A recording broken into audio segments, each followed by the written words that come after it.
Сәлем құрметті оқушылар. Бүгін кезектегі есептерді орындайтын боламыз. Бірінші есебіміз бізде Елнұр кітап оқығанда күнде сол күнге дейін оқыған беттерінің санындай қосып оқи отырып 9 күнде бітірген дейді. Ол кітаптың жартысын қанша күнде оқып бітірген? Осыны табуымыз керек. Оны табуымыз үшін біз Елнұрды бірінші күні 10 кітап оқыды деп есептейік. Бірінші күні 10 бетін оқыды кітаптың. Оқитын болса, кітап шартына берілгенде күнде сол күнге дейін оқыған беттерінің санындай дейді. Екінші күнге дейін оқыған кітаптардың санындай оқиды. Яғни тағы да 10 бет оқиды. Сөйтіп оған қосамыз. Енді үшінші күнгісін табуымыз үшін үшінші күнге дейін оқыған кітаптардың бетін қосындысын табуымыз. 10-ға 10-ны қосатын болсақ 20. Сонда үшінші күн 20 бет оқиды. Ал төртінші күнгісін табуымыз үшін төртінші күнге дейінгі кітап беттерінің санын табамыз, қосындысын. 10-ға 10 қоссақ 20, 20-ға 20-ны қоссақ 40. Сосын бесінші күнгісін табу үшін бесінші күнге дейінгі, яғни мына төртеуінің қосындысын табамыз. 10-ға 10 20, 20-20 40, 40-қа 40 80 деген сияқты осылай жалғасып отырады екен. Осылай жалғасып отыратын болса, біздің Елнұрымыз жалпы кітаптың бетіні оқып бітіру үшін 9 күн уақытын жұмсайды екен. Яғни барлық кітап беттерін оқып бітіру үшін 9 күн уақыт жұмсалар екен. Ал енді бұл есеп бізде кері бағытпен жұмыс істейді. Кері бағыт, яғни артқа қарай жылжимыз. 8-ші күнгісін табуымыз керек. Есептің берілгендей сол күнге дейінгі оқыған беттердің санындай дейді. Яғни 9-ші күні кітаптың жартысын оқиды. Яғни 8-ші күнге дейінгі аралықта кітаптың жартысын оқыған болып есептелінеді. Жарты. Кітаптың жартысын 8 күнде оқып болған болады. 8 күнге дейін оқыған болады. 8 күнге дейін кітаптың беттерін қосыңыз жарты болатын болса, 9-ші күні тағы да жарты кітап оқиды. Сол кезде кітаптың барлығына бітірген болады. Ал енді одан да басқасы сұрақ болып келуі мүмкін. Алдағы уақытта, яғни 7-ші күнгісі мысалы үшін бізде қалай болады балалар? 7-ші күнге дейін кітаптың ширегін оқып біткен болады, ширек. Яғни ширек дегеніміз не? 4-тен 1 бөлігін, жартысын оқып болған болады. Ал 8-ші күні 4-тен 1-дің жартысын, яғни 8-ден 1-ін оқып болған болады. Солай біз кері бағытпен жұмыс істеуіміз керек. Келесі есеп бізде. Гүлзар 7 килограмм күріш алайын деп еді, 110 теңгесі жетпейді екен. Аз ойланды да күріштің 5 килограммын сатып алғанда 250 теңгесі артылып қалды. Гүлзардың неше теңгесі болғанын анықтаңыз дейді. Енді біз өзгерушілер енгізіп алайық, айнымалылар енгізіп алайық. Бірінші Гүлзардың ақшасын жазып алайық. Гүлзарда неше теңге бар екен біз білмейміз. Оны біз А теңге деп алайық. Сосын біз күріштің бағасын білмейміз. Яғни 1 килограмм күріш. 1 килограмм күріштің бағасыны Б теңге деп алайық. Б теңге болатын болса, енді теңге құрамыз. 7 килограмм күріш алайын деп еді дейді. Яғни 7 килограмм күріштің бағасын табуымыз үшін не істейміз? 7 килограммды 1 килограмм күріштің бағасына көбейтеміз. Яғни Б-ға көбейтеміз. 7Б болады. 7Б тең екен, енді бізде не дейді? 110 теңгесі жетпейді екен. Мына 7Б-ға Гүлзардағы ақшаның 110 теңгесі жетпейді екен. Яғни Гүлзардың ақшасы бізде А теңге болса, оған 110 теңге қосып беретін болсақ, екеуі бір-біріне теңеседі деген сөз. Енді келесі, аз ойланды да күріштің 5 килограммын сатып алғанда дейді. Яғни 5 килограмм күріш сатып алайық. 5 килограмм күріштің бағасы 5Б тең болады. 250 теңгесі артылып қалды. Яғни мынаның ақшасына тең болу үшін енді Гүлзардың ақшасынан не істеуіміз керек болады? 250 теңгені азайтып тастауымыз керек болады. Бізде осындай жүйе құрап аламыз. Енді жүйені шешуіміз керек болады. Жүйені шешуіміз үшін не аларды, не бұларды қысқартып жіберуіміз керек. Екеуін бір-бірінен азайтамыз, яғни үстінен астын азайтайық. Тең болады. 7Б-дан 5Б-ны азайтатын болсақ, 2Б тең болады. А-дан азайтсақ 0 болып кетеді. 110-нан минус 250-ді азайтатын болсақ, минус пен минус плюс болады да, не болады балалар?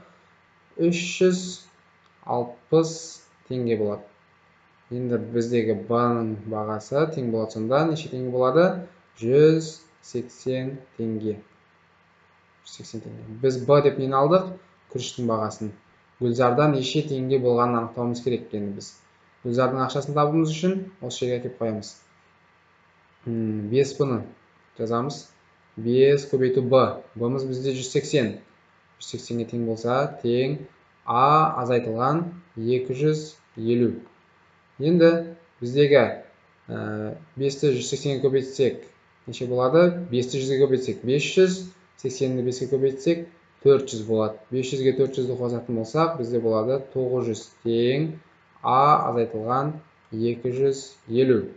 Осы жерден А-ны табатын болсақ, А тең болады минус 250 мына бетке плюс өтетін болса, 1150 теңге. Яғни біздің гүлзарымызда 1150 теңге ақша болған екен. Келесі есеп бізде 16-дан кіші құрама сандардың қосындысын табыңыз дейді. Олар табуымыз үшін бізге құрама сандар мен жай сандар туралы мәлімет білуіміз керек. Біз жай сандар дегеніміз не? Жай сан дегеніміз натурал сандар өзі екіге бөлінеді. Біз жай сандар, құрама сандар деп. Жай сан дегеніміз өзіне және тек қана бірге бөлінетін сандар жай сандар деп аталады. Ал құрама сандар екі немесе одан да көп жай саннан құралған сандар құрама сандар деп аталады. Біздегі жай сандарға екіден бастапқы сандар кіреді. Яғни 2, 3, 5, 7, 11, 13, 17 деген сияқты сандар бізде жай сандарға жатады. Болса, құрама сандарға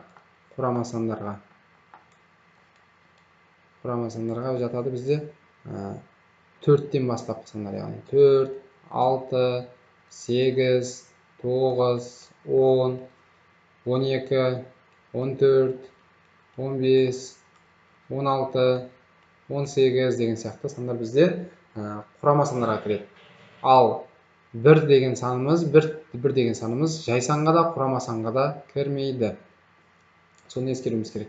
Ал енді бізге айтады, 16-тан кіші құрама сандардың қосындысын табыңыз дейді. Яғни 16-тан кішілер бізде 4 плюс 6 плюс 8 плюс 9 плюс 10 плюс 12 плюс 14 плюс 15 плюс болмайды уже 16-ның өзі кірмейді. 16-дан кіші деген үшін 16-ның өзі кірмейді. Осыларды қосамыз. 4-ке 6-ны қоссақ 10, 10-ға 8-ді қоссақ 18, 18-ге 9-ды қоссақ 27, 27-ге 10-ды қоссақ 37, 37-ге 12-ні қоссақ 49, 49-ға 14-ті қосатын болсақ 63, 63-ге 15-ті қосатын болсақ 78 болады. Сонда 16-дан кіші құрама сандардың қосындысы бізде болады екен 78. Келесі есебіміз бізде үй мен мектептің арасы 1050 метр. Ағасының адымы інісінің адымынан 20 см артық болғандықтан, ол үйден мектепке дейін інісінен 600 адым кем аттайды. Інісі мектепке дейін неше адым аттайтынын анықтаңыз дейді. Енді біз інісі мен ағасын алайық. Інісінің адымдар саныны емес, адымның қашықтығын алайық. Адымның қашықтығын x деп алайық. X метрге тең. Ал ағасының адымының ара қашықтығы, ағасы бізде 20 сантиметрге артық жүрер екен. Бір адым аттаған кезде. Ол 20 сантиметр метрге айналдыратын болсақ, 0,2 метр болады, балалар. Сонда ағасының адым саны, адымының ара қашықтығы x плюс 0,2 метрге тең болады. Енді бізде адымдарын салыстырып жатыр, неше адым аттайтынын табуымыз үшін біз ара қашықтықты адымының ара қашықтығына бөлеміз. Яғни 1050 метрді інісі неше адым аттайтынын табуымыз үшін x-қа бөлеміз. Сол кезде неше адым аттайтынын келіп шығады. Сосын оны теңестіреміз ағасының адымдарының санына. Ағасының табуымыз үшін енді 1050-ді ағасының адымының ара қашықтығына бөлеміз. Яғни x плюс 0,2-ге бөлеміз. Сол кезде екеуінің адымдарының саны келіп шығады. Енді адымдардың санын теңестіру үшін бізге мәлімет берген. 600 адым кем аттайды екен ағасы, адымның ара қашықтығы үлкен болғандықтан. мына інісі көп аттайды. Енді теңдік орындалу үшін біз ағасына қосып береміз 600-ді. Сол кезде теңдік орындалады иә бізде балалар. Енді ары қарай есеп шешуіміз үшін біз ортақ бөлім беруіміз керек болады. Ортақ бөлім x пен x плюс 2-нің көбейтіндісі болады. Мына бетке x плюс 0,2 береміз. Мына бетке x береміз. Ал мына жерге біз береміз x плюс 0,2 мен x-ның квадратын. Көбейтіндісін x квадрат болады. Қосылған 0,2 x болады. Одан кейін көбейтіп шығамыз. X-ті 1050-ге көбейтсек, 1050 x плюс 0,2-ні 1050-ге көбейтеміз. Сол кезде бізде не болады?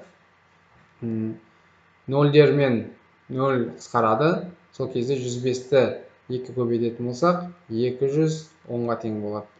Тең болады ары қарай 1050 x қосылған 600 x квадрат көбейту 0,2 x. Так, біз қателесіп кеттік. Мына жерде плюс болады. Ал мына жерде де плюс болады. Тағын біздің 0,2 x емес. Бізде болады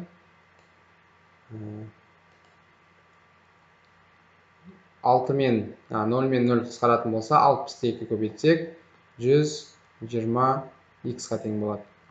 Енді бұл жерден 1050 x пен 1050 x қысқарып жібереміз. Мына бетке өткен кезде минус болып қысқарып кетеді. Енді бізде квадрат теңдеу келіп шығып жатыр, иә? 600 x квадрат сосын плюс 120 x теңдіктің мына бетін солар қалып, плюс 210 мына бетке өтетін болса, минус 210 дейміз дағы, мына бетте 0 қалады. Енді барлығын соңында 0 болғандықтан, соңындағы 0-дерді қысқарып тастаймыз, өзімізге ыңғайлы болу үшін. Енді 60-та 12-де 21-де бізде 3-ке бөлінеді. Сол кезде 3-ке бөліп жібереміз. 20x квадрат плюс 4x минус 7 тең 0 деген бізде квадрат теңдеу келіп шығады. Енді квадрат теңдеуді шешуіміз керек. Квадрат теңдеуді шешуіміз үшін біз не істейміз? Дискриминантқа қоямыз. Дискриминант табу үшін b-ның квадраты, яғни 4-тің квадраты азайтылған минус 4a-сы, я? 4-ті көбейтеміз 20-ға, 10-ны көбейтеміз с-ға, яғни минус 7-ге. Минус 7-ге көбейтеміз. Тең болады. 4-ті 20-ға көбейтсек, минус 80, минус 80-ні минус 7-ге көбейтетін болсақ, минустар мен минустар қосылып кетеді, я? Минус 80-ге, минус 87-ге көбейтетін болсақ, сол кезде 560 шығады. 560-ға 16-ны қосатын болсақ, 576 шығады. Ал енді балалар, бізде адымдарының арақашықтығы, я, x деген. Сондықтан x2-ні таппай қойсақ та болады. Яғни минустығын алмаймыз. Минус b, яғни минус 4 қосылған түбір астында 576. Бізде 576-дан неше шығады неді балалар? 24-тің квадраты бізде болады 576, я? Бөлеміз 2a-ға. 2 көбейтілген a-мыз бізде 20-ға. Сол кезде тең болады бұл. Минус 4 плюс 24 бізде 20-ны береді. 20-ны бөлеміз 40-қа, я? 40 болады. 20-ны 40-қа бөлетін болсақ, 0-дер қысқарады. 4 пен 2 қысқарып, неше болады бізде? 2-ден 1. 2-ден 1 дегеніміз тең болады. Нешеге?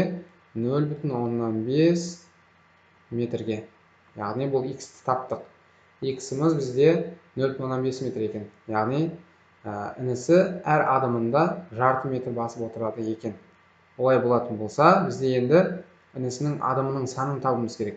Інісінің адымының санын табуымыз үшін 1050-ді бөлеміз 0,5 метрға. Олай бөлетін болсақ, бізде болады 2100 адым. Яғни мына метрден 2 есе көп болады, я? 2100 адым аттайтын болса, ол інісі не істейді екен? Мектепке жетіп барады екен. Келесі есеп бізде Ахмет сүйірбұрышты және доғал бұрышты үшбұрыштың бұрыштарын өлшеді. Олардың төртеуінің өлшемдері мынадай: 110, 75, 65, 15. Сүйірбұрышты үшбұрыштың кіші бұрышы нешеге тең екендігін біз табуымыз керек екен. Енді ол үшін біз сүйірбұрыш пен доғал бұрыш туралы информация білуіміз керек. Сүйірбұрыш дегеніміз ол бізде 90 градустан кіші бұрыштарға айтылады, 90 градустан кіші бұрыштарға айтылады. Ал доғал бұрыш дегеніміз ол 90 градустан үлкендерге айтылады. Сосын бізде қандай бар? Тік бұрыш деген бар, Тік бұрыш дегеніміз бұл 90 градусқа тең бұрыштарға айтамыз. Енді бізде айтады, сүйірбұрышты үшбұрыштың кіші бұрышы нешеге тең? Сүйірбұрышты үшбұрыш болуы үшін барлық бұрыштары сүйір болу керек, яғни 90 градустан кіші болу керек деген сөз, Енді бізде үшбұрыштың ішкі бұрыштарының қосындысы нешеге тең болатын еді? 180 градусқа тең болады. 180 градус. Үшбұрыштың ішкі бұрыштарының қосындысы. Одан азайтамыз, енді екі бұрышының қосындысын азайтайық. Сол кезде үшінші бұрыш келіп шығады. Енді 180-ін азайтамыз. 75 қосылған 65 градус деген екі бұрышты азайтатын болсақ, 75-ке 65-ті қосатын болсақ, 140, 180-нен 140-ті азайтатын болсақ, бізде болады 40 градус. Енді сонда бізде сүйірбұрышты үшбұрышымыздың өлшемдері біреуі 75, бір бұрышы 65, бір бұрышы 40 градусқа тең болды. Яғни ең кішісі бізде минимумы, ең кішкентай бұрыш, минимум альфа деп алайық, бізде тең болды 40 градусқа. Не үшін біз 75 пен 15-ті немесе 65 пен 15-ті алмадық? Өйткені 75-ке 15-ті қосатын болсақ 90 градус болады, ал үшінші бұрышымыз бұл кезде неше градусқа тең болу керек болады? 90 градусқа тең болу керек болады. Ал 90 градус бізде сүйірбұрышқа жатпайды, ол тік бұрыш. 65 пен 15-ті алатын болсақ, екеуінің қосындысы бізде 80 болады. 180-нен 80-ді алсақ 100 градус. Үшінші бұрышы бізде 100 градусқа тең болу керек болады. Ол кезде де ол бізде сүйірбұрышқа жатпайды, доғал бұрыш болып кетеді. 100 градус дегеніміз доғал болып кетеді. Сондықтан біз тек қана 75 пен 65 деген вариантты аламыз. Сол кезде бізде ең кіші бұрышы 40 градусқа тең болады екен. Келесі есеп бізде айлақта 2 орынды және 3 орынды барлығы 12 қайық тұрған еді. Осы қайықтарға 28 адамды орналастыруға болады. Айлақта неше 2 орынды, неше 3 орынды қайық тұрғанын анықтаңыз дейді. Енді бұл есеп шешуіміз үшін тағы да бізге теңдеулер құрау керек болады, теңдеулер жүйесін құрау керек болады. Енді біз аламыз қайықтар, яғни 3 орынды қайық пен 2 орынды қайықты жазып қояйық. 3 орынды қайықтарды біз алайық А деп. Сосын 2 орынды қайық бар, бізде, балалар. 2 орынды қайық бізде болады Б деп алайық. Енді 2 қайықтың түрі бар бізде, А және Б. А дегеніміз 3 орынды, Б дегеніміз 2 орынды қайықтар. Солардың барлығының қосындысы 12 екен, Сонда оны табуымыз үшін Аға қосамыз Б-ны, тең болады 12 қайық. Енді оларға адамдарды отырғызған кезде 28 адам отырғызар екенбіз. Біз А қайығына жалпы неше адам отырғызуға болады? Мысалы үшін бізде 3 орынды қайықтан 2 болатын болса, жалпы 6 адам отырғызуға болады, Оны қалай таптық? 3 орынды қайықта, яғни 3-ті көбейттік қайықтар санына, яғни 2-ге. Енді бізде қайықтар санын А деп алдық, сондықтан бұл жерге 3А деп аламыз. Сол кезде 3 орынды қайықтарға неше адам сиятындығын табамыз. 2 орынды қайықтарға неше адам сиятынын табу үшін 2-ні Б-ға көбейтіп табамыз. Екеуінің қосындысы бізде болады 28. Осы жүйені құрап болғаннан кейін біз енді алар мен бұларды қысқартуға әрекеттейміз. Бізде кішісі 2Б екен, сондықтан үстіні 2-ге көбейтеміз. Сонда А-ны 2-ге көбейтсек 2А плюс Б-ны 2-ге көбейтсек 2Б, сосын 12-ні 2-ге көбейтетін болсақ, бізде неше болады? 24 болады. Бір-бірінен азайтамыз. 3-адан 2-аны азайтсақ А тең болады. 2Б-дан 2Б-ны азайтсақ 0, 28-ден 24-ті азайтатын болсақ 4-ке тең болар екен. Сонда А деген 3 орынды қайықтардың саны бізде 4 штук екен. Бізден не сұраған? Айлақта неше 2 орынды және неше 3 орынды қайық бар екен. Екеуін де табуымыз керек, иә? Енді біз b-ны табамыз. B-ны табуымыз үшін мына жерге әкеліп қоямыз. Бізде a берілген, a-ны таптық. a 4-ке тең болды, плюс b тең болады екен 12-ге болса, бұл жерден b-ны табуымыз үшін 12-ден 4-ті азайтамыз. 12-ден 4-ті азайтсақ, бізде болады 8. 8 штук. Енді айталық. 3 орынды, яғни a, алардың саны 4 штук, ал 2 орынды қайықтардың саны бізде неше екен? 8 штук екен. 8 штук қайық бар екен. Келесі есеп. Орамал тігу үшін L метр мата алынды. Әрбір орамалға 0,9 метр мата жұмсалса, N орамал тіккеннен кейін матаның M метрі артылып қалды. L тең 70 метр, M тең 16 метр болса, барлығы қанша орамал дайындалғанын табыңыз дейді. Енді бізде орамал тігу үшін жалпы L метр мата бар екен, яғни 70 метр мата бар екен. 70 метр мата бар бізде жалпы.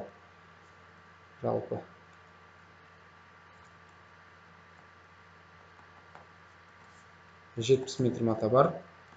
Енді әрбір орамалға 0,9 метр мата кетер екен. Әрбір орамалға. Енді N орамал тіккеннен кейін бізде азайып қалады. Сол кезде матаның M метрі қалыпты дейді. M метр артылып қалғанда, артылып қалған артық мата деп алайық. Артық қалған маталар саны өлшемі 16 метр екен.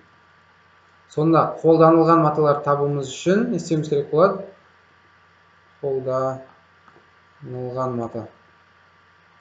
Қолданылған матаны табуымыз үшін 70-тен азайтуымыз керек болады. 16-ны 70-тен 10-ны азайтсақ 60, 60-тан 6-ны азайтсақ 54 метр. 54 метр мата қолданыппыз, иә? Не үшін? 0,9 метр матадан біраз орамал тіккен кезде 54 метр мата кетті. Енді неше штук шыққандығын табуымыз үшін, N-ді табуымыз үшін не істеуіміз керек болады? Жұмсалған матаны, яғни 54 метр мата қолданылған. Соны бөлеміз бір орамалға кететін материалға, яғни 0,9 метрге бөлеміз. Сол кезде бізде 54-ті 9-ға бөлетін болсақ, неше болады балалар? 6 болады, иә? 6, мына жерде 0 қосатын болсақ, бізде 60 штук не керек болады бізде? Орамал жасалған болады. 60 штук орамал.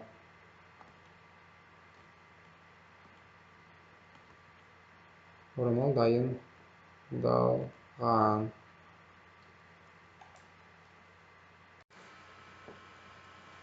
Келесі есеп бізде жиналысқа келген 13 адам бір-бірімен қол алысып амандасты. Олар барлығы неше рет қол алысты дейді. Енді бұл есеп бізде комбинаторикаға байланысты есеп, иә? Комбинаторикада бізде қол алысуларды қалай анықтаймыз? Комбинаторикада бірінші сұрақ қоямыз, иә? Реттілік маңызды ма, маңызды емес пе деген сияқты.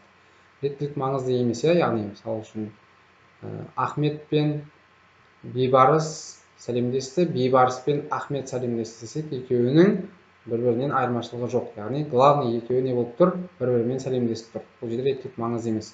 Реттілік маңызды емес болса, бізде терулер деген формула қоямыз, иә? Терулердің формуласына қайталана ма, қайталанбай ма деген сұрақ қоямыз терулерге барғаннан кейін. Яғни Ахмет пен Ахмет сәлемдесті деп айта аламыз ба?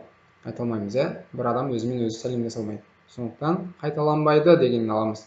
Терулер формуласының қайталанбайтын формуласы бізде қалай еді балалар? Mn болатын болса, үстінде m факториал, астында m азайту n факториал, көбейту n факториал деген формуламыз бар еді. Осы формулаға әкеп қоямыз. Мына жерде бізде жалпы 13 адам бар. Сәлемдескен кезде 2 адам бір-бірінен сәлемдеседі. Сөйтіп, мына жерде 13 факториал, астында 13-тен 2-ні азайтсақ 11 факториал, көбейтілген 2 факториал болады.